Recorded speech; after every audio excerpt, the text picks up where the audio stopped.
باپ اور بیٹے اور روح القدس کے نام میں آمین۔ امثال کی کتاب میں سے ہمارے لیے آج کی تلاوت اس کا نامہ باب پہلی آیت سے چھٹی آیت تک۔ حکمت نے اپنا گھر بنایا اور اپنے ساتھ ستون تراشے۔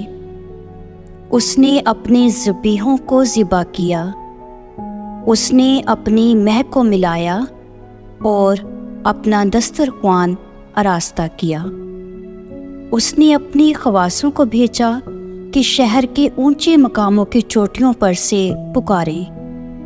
جو کوئی نا تجربہ کار ہو وہ میرے پاس آئے، جو کوئی بے عقل ہو میں اس سے بولوں گی۔